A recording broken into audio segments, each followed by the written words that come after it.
Welcome to Retail's Most Wanted, the show that examines the latest issues related to organized retail crime and how retailers and policymakers are fighting back against today's organized crime syndicates. I'm your host, Marty Carpenter, and today we're counting down the top 10 things we learned in 2024.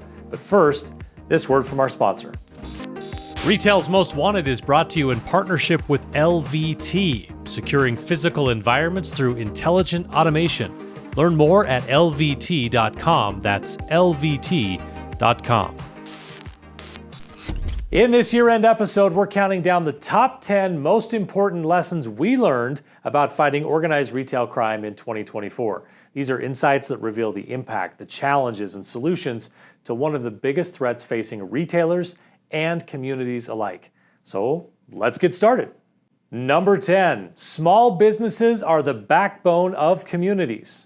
We start with a reminder of the heart of retail, small business. Attorney General Jason Miyares shares how theft is hitting these community cornerstones hard. Post-COVID, these businesses are already struggling to find employees and stay afloat. Now, they're losing 10 to 15% of their merchandise to theft.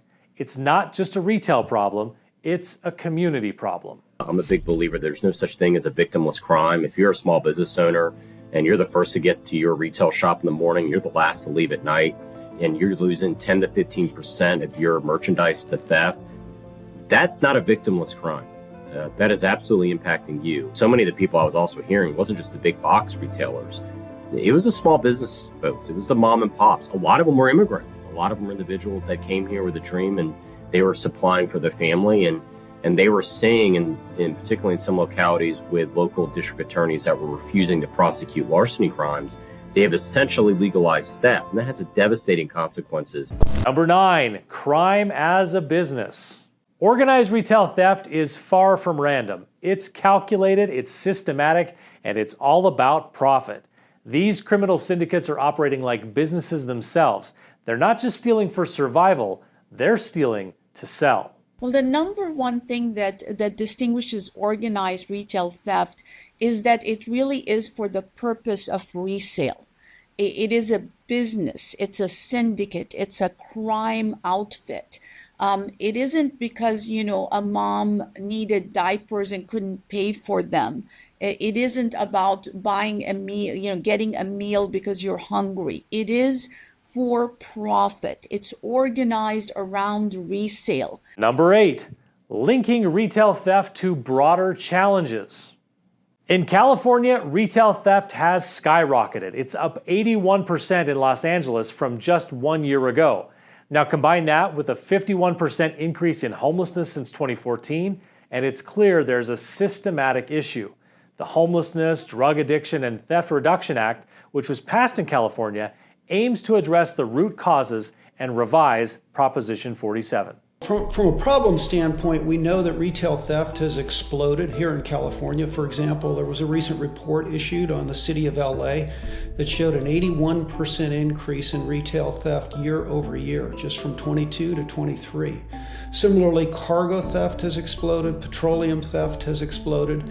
And at the same time, if you look at California's homelessness issue and compare it to the rest of the nation, our homelessness rate has gone up by 51% since Proposition 47 was approved, whereas the rest of the nation has gone down 11%.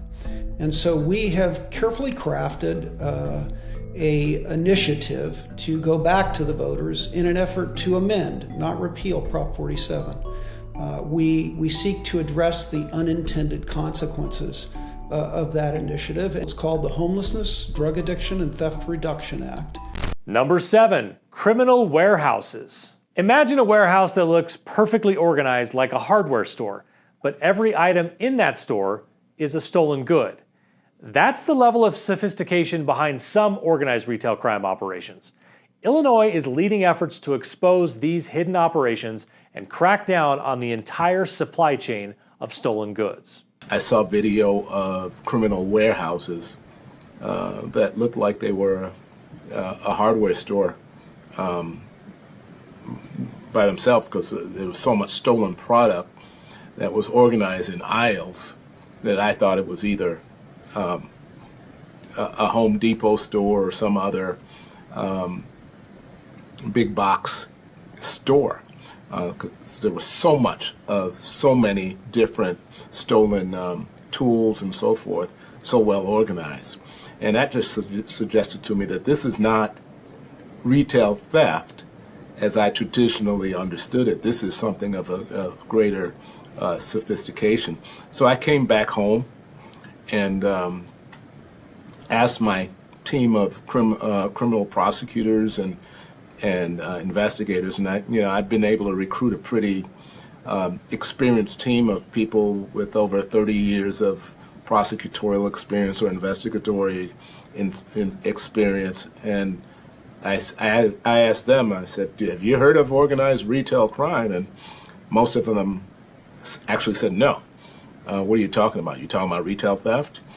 Number 6, a federal response. While no legislation is a silver bullet, the Combating Organized Retail Crime Act marks a significant step forward. By creating a dedicated center under Homeland Security investigations, it provides a coordinated federal response to organized retail crime. You referenced CORCA, Combating Organized Retail Crime Act. Talk to us a little bit about how this legislation will address ORC challenges that we face every day. We are big proponents of the CORCA bill and the federal legislation. First and foremost, it is not going to be a silver bullet.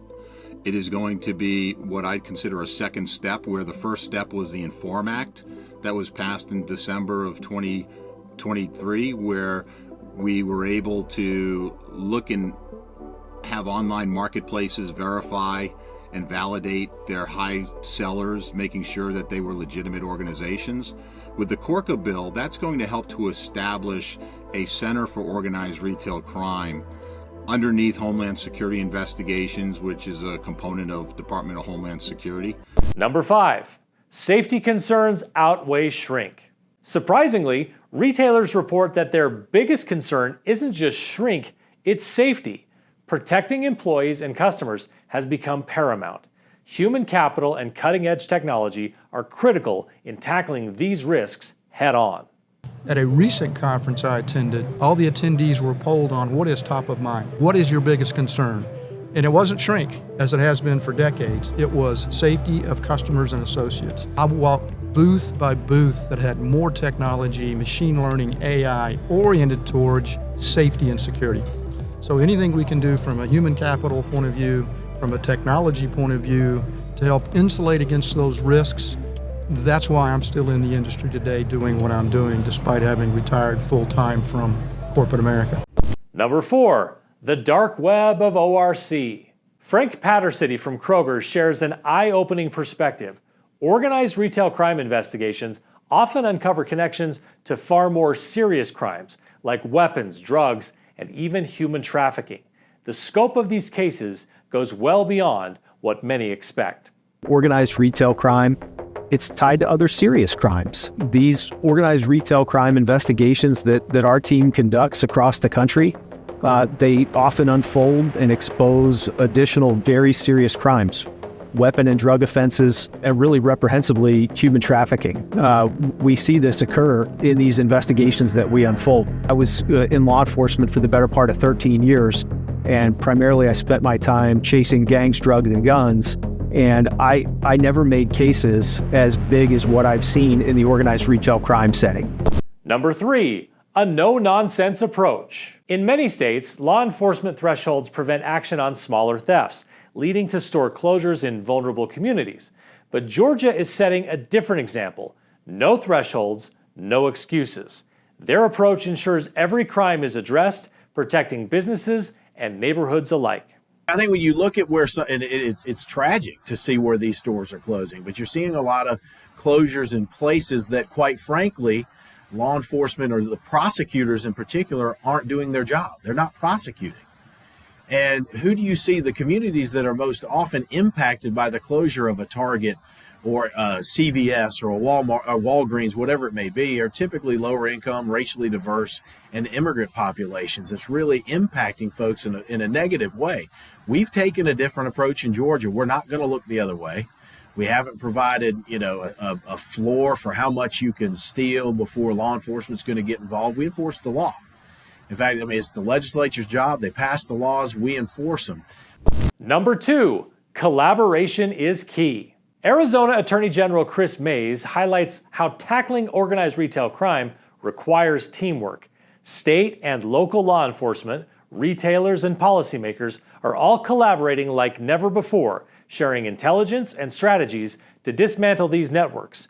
It's a united front against a growing threat. When you're dealing with other states, law enforcement, and maybe even other countries, is there usually really good collaboration with law enforcement, or is it challenging? I think that there's a growing awareness of and interest in tackling organized retail theft, the growing understanding among law enforcement, attorney generals across the country that this is not just something that impacts business or big business, that it is something that actually impacts our entire economy and impacts families and individuals because it drives up the price of whatever it is that's being stolen. It impacts people. And that, I think from a safety standpoint, it's important to tackle this. When we do these operations, I think about the frontline workers inside the stores who are the ones who are also having to deal with this theft and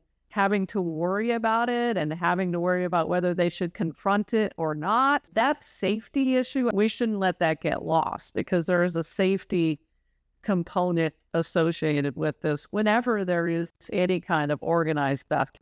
And the number one lesson we learned this year, playing the long game. Topping our list is the FBI's relentless focus on dismantling entire criminal organizations. Their investigations take time, but their results are game-changing.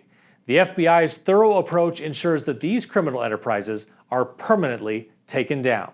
If they're taking one message away from this to say, I feel confident in what the FBI is doing and how they're working with local and law enforcement, for example, what's the one message you want people to take away? I think that we're thorough and that we do an excellent job, that our goals are to dismantle the entire organization, which, as I just talked about in Dallas, we did really well there. I would also say that we ask for our partners, especially in the private sector, to be patient with us because it does take a long time to put those types of investigations together. We're not who you should be calling if you want your goods recovered overnight. We generally are not first responders. So federal investigations take a while, but when they're complete, the results are excellent. And, we really can help make a long-lasting impact in this space. All right, that's it for this episode of Retail's Most Wanted, and that puts a bow on 2024. Thanks to our presenting sponsor, LVT. Don't forget to hit that subscribe or follow button so you can catch each new episode. We drop a new one every 2 weeks. We're also on X, LinkedIn, and YouTube. Links are available in the show notes below. Thanks for being with us, everyone. We hope you enjoy the holiday season. Let's have a great 2025 and keep up the good fight.